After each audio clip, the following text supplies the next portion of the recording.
আর তোমার কিউট ফেসটা দেখলে গাল দুটো টেনে লাল করে দিতে ইচ্ছে করে। কথাটা বলেই আমার হাত থেকে ছবিটা নিয়ে বেডের উপর দেয়ালে ঝুলিয়ে দিলেন। নাও, পারফেক্ট। আচ্ছা, আপনাকে একটা কথা জিজ্ঞেস করি। বলো। সাহেল ভাইয়া যে আমার জন্য বিয়ের প্রপোজাল দিয়েছিলেন, আপনার রাগ লাগেনি? এত খুল ছিলেন যে আপনি। আমার কথা শুনে উনি মুচকি হেসে একদম আমার সামনে এসে দাঁড়ালেন, আলতো হাতে নাক টেনে দিয়ে বললেন, বিছানা থেকে নামতে নামতে কি করব বলো? সুন্দরী বউ থাকলে এসব প্যারা তো সামলাতেই হবে, কিন্তু আমি একটা বিষয় বুঝতে পারছি না। কি? সাহেল তোমার প্রেমে কিভাবে পড়লো? তোমার মধ্যে তো প্রেম পড়ার মতো কিছু নেই। হোয়াট? আপনি আমাকে আন্ডারস্টিমেট করছেন? কি মনে করেন আপনি নিজেকে? হ্যাঁ, আরে, আন্ডারস্টিমেট কেন করবো? যা সত্যি তাই। সব মেয়েকে দেখে তো আর প্রেমে পড়া যায় না। কিছু স্পেসিফিক মেয়ের উপর ছেলেটা প্রেমে পড়ে। লাইক, যে মেয়েদের দেখলে মুখ থেকে বেরিয়ে আসে, উফ, সো হট, সেক্সি। ওসব মেয়েদের উপর প্রেম ভাবটা ঝাঁকিয়ে বসে। বাট তুমি তো এমন না। ছি, কথার কি ছিড়ি? তো আমি কেমন শুনি? তুমি টোটালি রসগোল্লা টাইপ। এই টাইপের মেয়ে দেখলে প্রেম না, আতর আতর ভাব আসে। কিছু বাচ্চা আছে না, যাদের দেখলেই গাল টেনে বলতে ইচ্ছে করে, বাবু আইসক্রিম খাবে? তুমি ঠিক ওই টাইপ। আপনি আমায় ইনডিরেক্টলি অপমান করছেন। এই যে, এই লোকটা, এই যে এখন তুমি ভ্রু কুচকে ঠোঁট উল্টে মুখ খুলে দাঁড়িয়ে আছো, আর তোমার এই গোলুমোলো গালের পাশ দিয়ে কিছু চুল এসে পড়েছে, কতটা কিউট লাগছে জানো? দেখলে ইচ্ছে করে গাল দুটো টেনে দিয়ে একদম কামড়ে খেয়ে ফেলে। কি কি বললেন? ওয়াশরুম ফ্রেশ হয়ে আসি। বাইরে থেকে আসছে তো, শরীর কামড়াচ্ছে।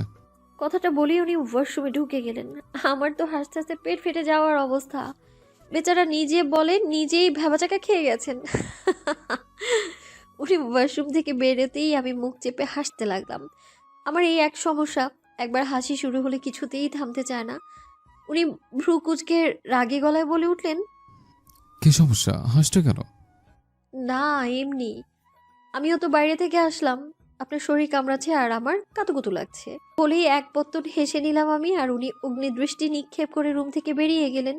দুপুর 2টা, মামুনি আর আপু খাবার টেবিলে সাজাচ্ছে। আমি দিদার সাথে বসে দুষ্টুমি করছি। দাদু ভাই নাকি হ্যাপি রোমান্টিক ছিল।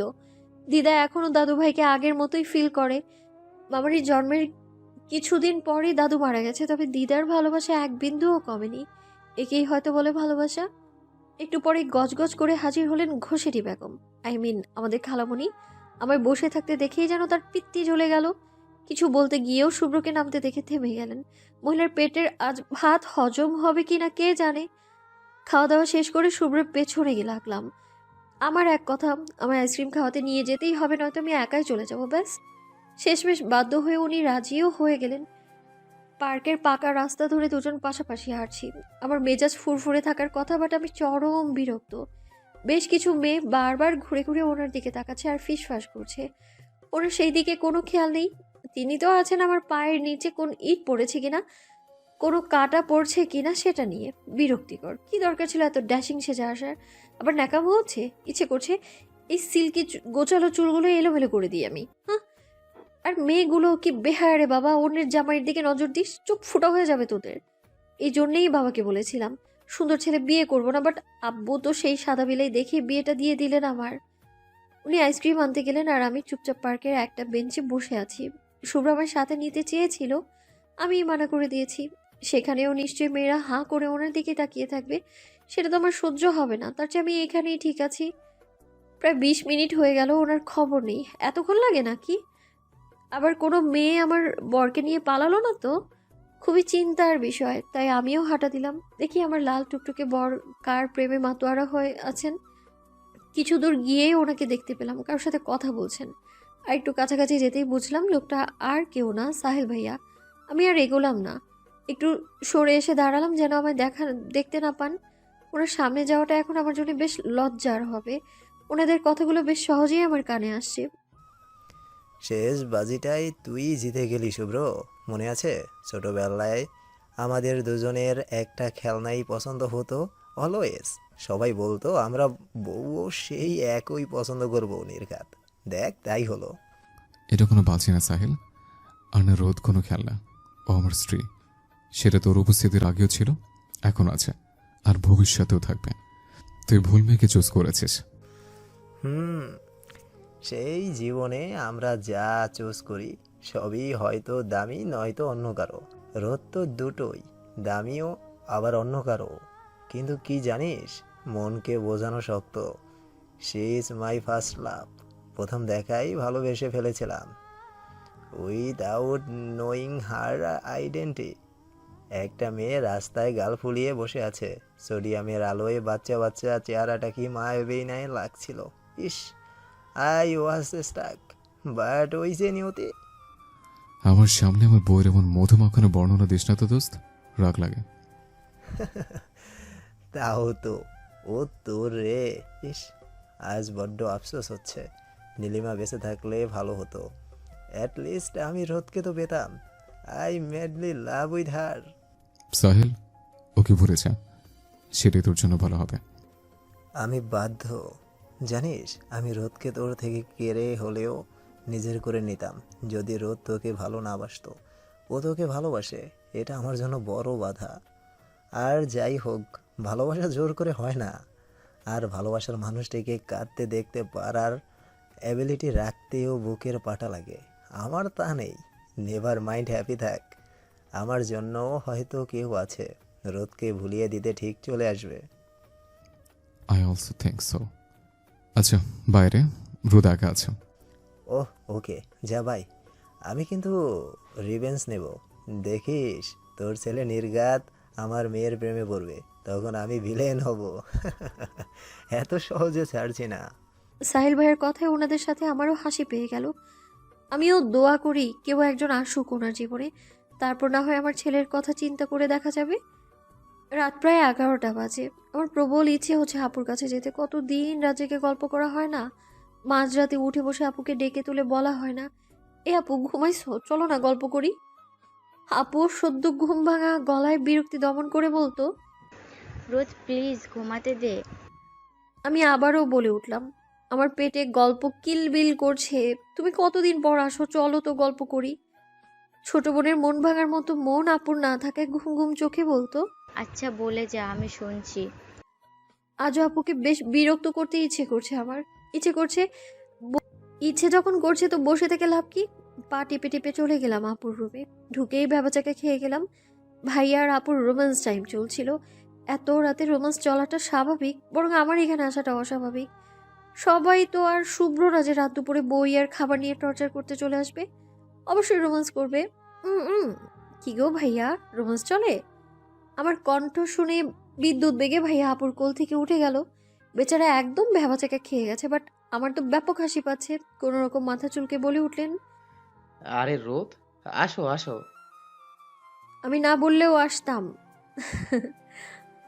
ভাইয়া মুচকি হেসে বিছানায় বসে পড়লেন। আপুকে জড়িয়ে ধরে বললাম, জানিস তোকে খুব মিস করছিলাম, কতদিন একসাথে থাকি না। আমিও তোর এত গল্পগুলো পেটে কিভাবে রেখেছিস, ফেটে যায় না পেট? চল আজ তোর সব গল্প শুনবো। সত্যি? হুম হুম। তাহলে ভাইয়া, আপনি আপনার ভাইয়ের কাছে চলে যান, আমি আমার বোনের কাছে ঘুমোবো। মানে কি? ভাইয়া দেখুন, আমি কিন্তু আপনার একমাত্র ফুফাতো বোন। আরেকজন তো বউ হয়ে গেছে, আবার একমাত্র শালি, একমাত্র ভাইয়ের একমাত্র বউ, আপনার হবু বাচ্চার একমাত্র খালামণি, আবার একমাত্র কাকিমণি। আমি এত স্পেশাল একটা মানুষ, আর আপনি আমার জন্য এটুকু করতে পারবেন না? মুখ গোমরা করে বললাম আমি। ভাইয়া পড়েছেন ফ্যাসাদে। হ্যাঁ, আমার কথা 100% ঠিক, কিন্তু বউ ছাড়া যে ওনার ঘুম হবে না এটাও তো ঠিক। কিছু বলবেন ভেবে পাচ্ছেন না, ঠিক তখনই দরজা থেকে আমার গুণধর স্বামী বলে উঠলেন, সেটাই তো বৌমনি, আমি তোমার একমাত্র ভাই। অন্যজন তো তোমার বড় হয়ে গেছে। আবার একমাত্র দেবর, একমাত্র ছোট বোনের একমাত্র জামাই, তোমার হবুবাবুর একমাত্র খালুমশাই, এমনকি একমাত্র চাচ্ছ। সো আমার ব্যাপারটা দেখো, আমিও কম স্পেশাল না। কি আর চাই? বউ চাই। বৌমনি, আমার বউটাকে দিয়ে দাও, নিয়ে চলে যায়। আমার জন্য এটুকু তো করতেই পারো। হ্যাঁ, সেই ভালো। তুই তোর বউ নিয়ে যা, আমি বরং আমার বউ। আপনার কি চাই? আপনি চুপ করেন দুলা ভাই, আমি কোথাও যাচ্ছি না, আমি আপুর সাথে ঘুমাবো, ব্যাস। ওকে, তাহলে আমিও ওখানেই ঘুমাবো। বাট পাগল হয়েছেন আপনি? কেন? এখানে আমার বউ, ভাবি, বোন সবই আছে। সো এখানে থাকার পুরো অধিকার আমার আছে। তাহলে আমিও এখানে থাকবো। এখানে আমার বউ, বোন, শালি, ভাইয়ের বউ, ভাই সবাই আছে। সো আমার তো থাকার অধিকার বেশি বেশি আছে। অল দ্য বেস্ট ভাইয়া। Thank you. এদের পাগলামোতে হাসবো না কাঁদবো? উফ, আপু দেখি মুখ টিপে হাসছে। What the hell! আপনি যাবেন এখান থেকে? যাবো তো। তো যান না, বসে আছেন কেন? ওকে। বলেই উনি উঠে দাঁড়িয়ে আমায় কোলে তুলে নিয়ে হাঁটা দিলেন। আরে আরে, আমি কেন? তুমি, কারণ আমি গেলে তোমাকে যেতে হবে। বিয়ে কি তোমার বোনের সাথে ঘুমানোর জন্য করেছে নাকি? দেখুন, এটা একদম ঠিক না। নামান, আমি বলছি। না মাপা, একদম বিছানায়। আপনি আসলে অনেক খারাপ। থাকবো না আমি, কালি আব্বুর কাছে চলে যাব।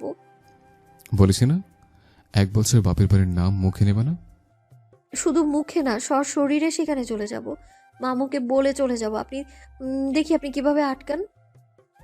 কথাটা বলা শেষ করার সাথে সাথেই উনি আমায় বিছানায় ফেলে দিয়ে গলায় কামড় দিয়ে দিলেন। তাও একটা না, তিনটা। আউচ! আ!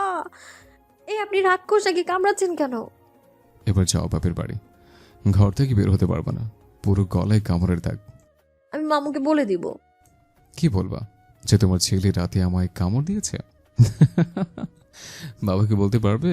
শিওর? আপনি আসলেই একটা অসভ্য। জানেন কত পুড়াচ্ছে? আরে, এটুকুর জন্য কান্না করা লাগে? ছিচকা তো না। আমি ছিচকা দুনে? বেশ, তো দেখাচ্ছি মজা।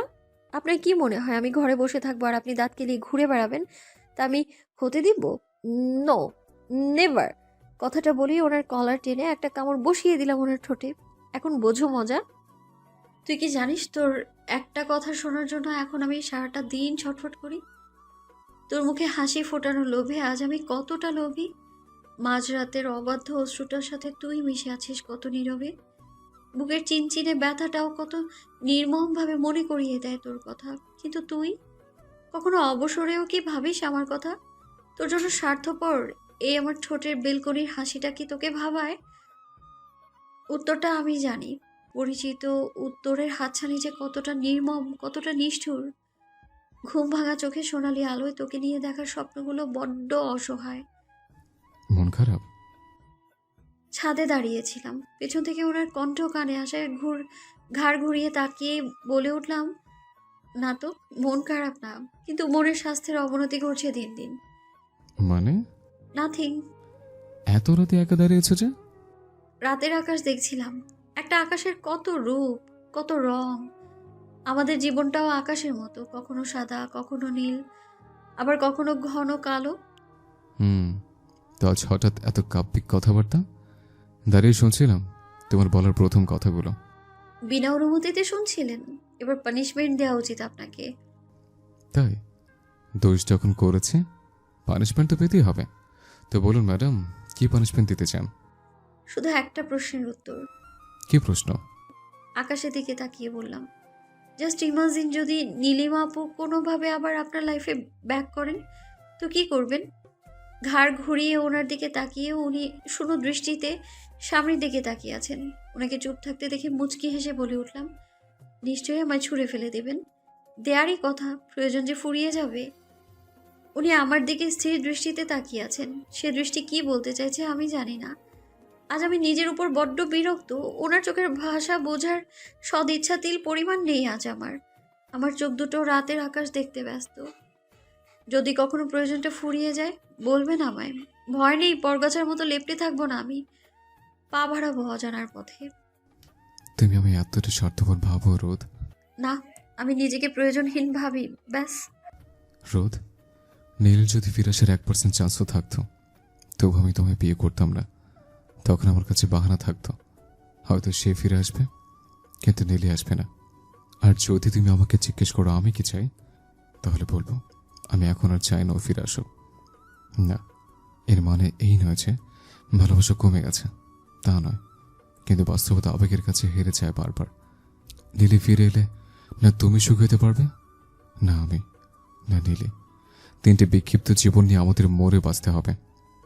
ভালোবাসার মানুষকে কষ্টে দেখতে পারার জন্য অসীম সাহস আর ধৈর্য লাগে, যা এখন আর অবশিষ্ট নেই। তাই আমি তোমাদের দুজনের কারোর চোখে জল দেখতে পারবো না। তোমরা দুজনে আমার জীবনের অংশ, অস্তিত্বে মিশে আছো। নীলি আমার প্রতিটি অনুভূতিতে মিশে আছে, আর তুমি আমার প্রতিটি নিঃশ্বাসে। নীলিকে ছাড়া বাঁচতে শিখে গেছি আমি, কিন্তু তোমাকে ছাড়া নতুন করে বাঁচতে শেখা আমার পক্ষে সম্ভব না। সেটা নীলি আমার পাশে থাকলেও না। তোমাকে আমার চাই রোদ, প্রতিটি মুহূর্তে চাই, কোনো কারণ ছাড়াই চাই। আমি ওনার কথা শুনছি, মন দিয়েই শুনছি। আমি ঠিক বুঝতে পারছি না আমার খুশি হওয়া উচিত নাকি কষ্ট পাওয়া উচিত। চিন্তা শক্তিটা কাজে লাগছে না, সবকিছু কেমন ঘোলাটে হয়ে আছে আমার কাছে। হঠাৎই একটা ঠান্ডা হাতের পরশ পেলাম, যে হাতটা আমায় জড়িয়ে নিল নিজের সাথে, কপালে এঁকে দিল ভালোবাসার পরশ। শুধু আমি নির্বাক দ্রষ্টার মতো দাঁড়িয়ে আছি। দুদিন যাবৎ গলায় ওড়না পেঁচিয়ে ঘুরছি। জুলাই মাসের চরম গরমে ব্যাপারটা খুবই বিরক্তিকর। প্রথম প্রথম সবার হাজারো প্রশ্নের সম্মুখীন হতে হলেও এখন সবটা স্বাভাবিক। সবার কাছে এক উত্তর, ঠান্ডা লাগছে তাই ওড়না পেঁচিয়েছি। যদিও আমার ধারণা তারা আমার কথাটা বিন্দুমাত্র বিশ্বাস করেনি, তবু প্রশ্নের কবল থেকে বেঁচেছি, সেটাই তো অনেক। শুভ্র প্রয়োজন ছাড়া রুম থেকে বের হয়নি। যা একটু বেরিয়েছে তা মামনি ঠিক সামলে নিয়েছে। সবার মধ্যে শুধুমাত্র মামনি পুরো ব্যাপারটা জানে। সেদিন সকালে হঠাৎই মামনি রুমে ঢুকে যায়, আর আমাদের এই অবস্থা দেখে চরম অবাক হয়ে প্রথমে যে কথাটা বলে তা হলো, তোরা কি বেবি প্ল্যান করছিস? ওনার কথায় যে আমরা অস্বস্তি কোনো পর্যায়ে পৌঁছে গিয়েছিলাম তা শুধু আমরাই জানি। শাশুড়ি মুখে কি এসব মানায় বলুন? কিন্তু আমার শাশুড়ি মা সেসবের ধারের কাছেও নেই। তার কথা সোজা সাপটা। আরে লজ্জার কি আছে, মাকে বলবি না? মামনির এই কথায় শুভ্র কতটুকু লজ্জা পেয়েছিলেন জানি না, তবে তবে কাশতে কাশতে যে যক্ষা রোগীর পদবিটা ছিনিয়ে নিতে চাইছিলেন সে বেশ বুঝতে পেরেছিলাম। মামনির এই কথায় শুভ্র কতটুকু লজ্জা পেয়েছিলেন তা জানি না, তবে কাশতে কাশতে যে যক্ষা রোগীর পদবিটা ছিনিয়ে নিতে চাইছিলেন তা বেশ বুঝতে পেরেছিলাম। কিন্তু ছেলের এই করুণ অবস্থায় মামনির বিন্দু মাত্র দেওয়া হলো বলে তো মনে হলো না। উনি তো দুর্দান্ত গতিতে তার প্রশ্ন ছুড়ে চলেছেন। আরে লজ্জার কি আছে, মাকে বলবি না তো কাকে বলবি? শুভ্র, এটা ফ্যামিলি প্ল্যানিং করার টাইম নাকি? রোদ কত বাচ্চা একটা মেয়ে, ওকে আমায় সামলাতে হয়। ওর বাচ্চাকে কে সামলাবে? রোদের অ্যাডমিশনের আরো 2 মাস আছে, সেপ্টেম্বরে এক্সাম, আর তুই এই সময় এসব প্ল্যানিং করছিস? এসব নাই, বাদ দিলাম।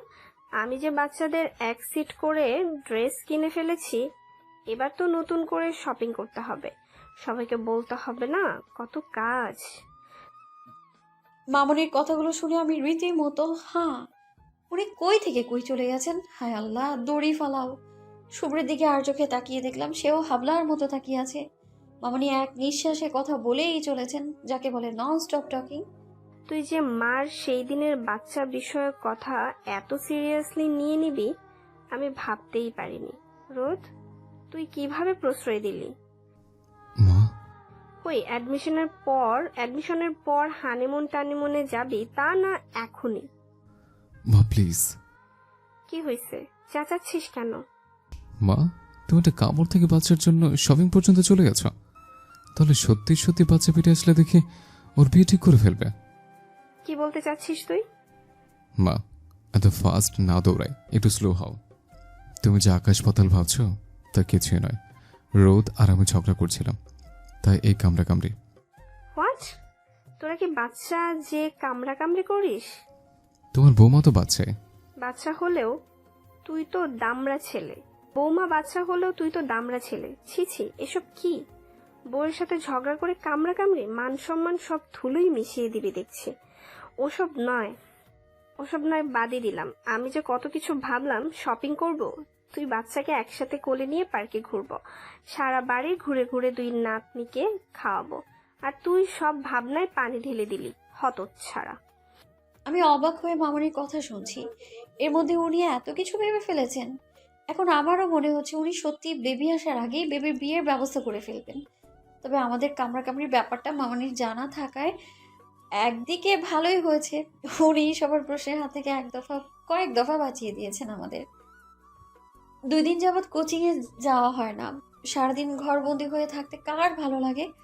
ভালোবাসা যেমন ভালো, অতি ভালোবাসা তেমনি খারাপ, যা এখন আমি প্রকটভাবে বুঝতে পারছি। বিছানায় পা উঠিয়ে গাল ফুলিয়ে বসে আছি। সবকিছুই বিরক্তিকর লাগছে আমার। আর এই বিরক্তি চক্র বৃদ্ধি হারে বেড়েই চলেছে। ইচ্ছে করছে কাউকে ইচ্ছে মতো চড়াই, এটা মন ভালো করার ভালো একটা ট্রিক। বাবা মায়ের সাথে কথা বলতে পারলেও ভালো হতো। ভাইয়া নামক ডাফারটার সাথে কিছুক্ষণ বকবক করলেও মন ভালো হয়ে যাওয়ার চান্স ছিল। কিন্তু আমার কাছে ফোন থাকলে তো। হঠাৎই উনি রুমে ঢুকলেন। আমি এমন একটা ভাব করলাম যেন ওনাকে দেখিনি। উনি আমার দিকে তীক্ষ্ণ দৃষ্টিতে তাকিয়ে আছেন। তার মূল কারণ তিনি কয়েকবার আমায় ডেকেছেন, কিন্তু কাঙ্ক্ষিত উত্তরটা তার মেলেনি। কি সমস্যা? কথা বলছো না কেন? ইচ্ছে করছে না তাই। ইচ্ছে কেন করছে না? মুড সুইং করছে, ব্যাপক বিরক্ত লাগছে আমার। তাই? ওনার তাই কথাটা শুনে ওনার দিকে আর চোখে তাকালাম। ওনাকে দেখে মনে হচ্ছে আমার মুড সুইং এর ব্যাপারটায় উনি চরম খুশি। ওনার এমন অবাঞ্ছিত খুশি খুশি ভাব দেখে অটোমেটিক্যালি আমার ভ্রু কুঁচকে গেল। কি ব্যাপার, এত খুশি খুশি লাগছে কেন আপনাকে? ভাবছি তোমাকে নিয়ে ঘুরতে যাব, দেখবে মুড সিং ভাবটা হা হয়ে গেছে। আমি ওনার দিকে তীক্ষ্ণ দৃষ্টিতে তাকিয়ে আছি। ওনার মাথায় কি চলছে তাই বোঝার চেষ্টা করছি। ঝটপট তৈরি হয়ে নাও। আপনার ফোনটা দেবেন প্লিজ। কেন? আমার কাছে ফোন নেই। একটা আপনি ভেঙেছেন, অন্যটা বাসায় ফেলে এসেছি। আম্মুর সাথে কথা বলবো। ও ওকে। উনি ফোনটা আমার হাতে দিলেন। খুশি খুশি মনে স্ক্রিনটা অন করতে স্ক্রিন সোজা সাপটা ভাবে জানিয়ে দিল তার পাসওয়ার্ড চাই, নয়তো সে খুলবে না। ব্যাপারটা সে যত সহজভাবে বলল, আমার মেজাজ তত সহজভাবে তো নিল বলে মনে হলো না। বিরক্তি আগের থেকে কয়েক ধাপ এগিয়ে গেল। এই সাদা বিলাইকে কি করা যায়? বাট পাসওয়ার্ড না করে ফোন হাতে তুলে দিয়েছে, আহাম্মক একটা। এই যে, আপনার ফোনের পাসওয়ার্ড কি? উনি ল্যাপটপ দেখছিলেন। আমার কথায় মাথা উঠিয়ে বলে উঠলেন, দাও, খুলে দিচ্ছে। না আপনি বলুন, আমি ইন করছি। আমি বলছি তো, দাও আমি খুলে দিচ্ছি। আমিও তো বলছি, আপনি বলুন। কি এমন জিনিস আছে যে পাসওয়ার্ড শুনে নিলে মহাভারত অশুদ্ধ হয়ে যাবে? আশ্চর্য, এমন সিম্পল একটা বিষয় তুমি জেদ করছো কেন? আশ্চর্য, এমন সিম্পল একটা বিষয়ে আপনি জেদ কেন করছেন? নাকি কারোর সাথে চক্কর চলছে? হ্যাঁ, তাই এত ইনসিকিউর ফিল করছেন? You are just impossible. এত জেদি কেন তুমি? যত সব। ওকে, তুমি ইন করো। হ্যাঁ হ্যাঁ বলুন। মাই পুচকে। ওনার কথাটা শুনেই আমার দৃষ্টি সরু হলো। পুচকি, ইটস মি। ব্যাপারটা ভাবতেই আমার মুখ হাঁ হয়ে যাওয়ার উপক্রম। আমি মেরে বসে আছি। উনি উঠে এসে ফোনটা হাত থেকে নিয়ে লক খুলে দিয়ে বেরিয়ে গেলেন। সে যেতে যেতে বলে গেলেন, রেডি হয়ে নাও, আমরা বেরোবো। আমি এখনো চুপচাপ বসে আছি। নিজেই বুঝতে পারছি না আমার ভেতরের অনুভূতিটা আসলে কি। অবাক হয়েছি নাকি খুশি হয়েছি। দুজনেই নদীর পাড়ে দাঁড়িয়ে আছি। এটা সেই জায়গা যেখানে উনি সেন্সলেস হয়ে গিয়েছিলেন। আজও এমন কিছু প্ল্যান করছেন না তো? আমি ওনার দিকে আর চোখে তাকাচ্ছি, কিন্তু উনি আমার দিকে সেই দৃষ্টিতে তাকিয়ে আছেন। ব্যাপারটা ব্যাপক রহস্যজনক। হ্যালো বন্ধুরা, পরবর্তী পার্ট খুব, তো সবাই অপেক্ষায় থাকো। আর চ্যানেলটি যারা এখনো সাবস্ক্রাইব করনি তারা পরবর্তী পার্ট দেখার জন্য চ্যানেলটি সাবস্ক্রাইব করে সাথেই থেকো।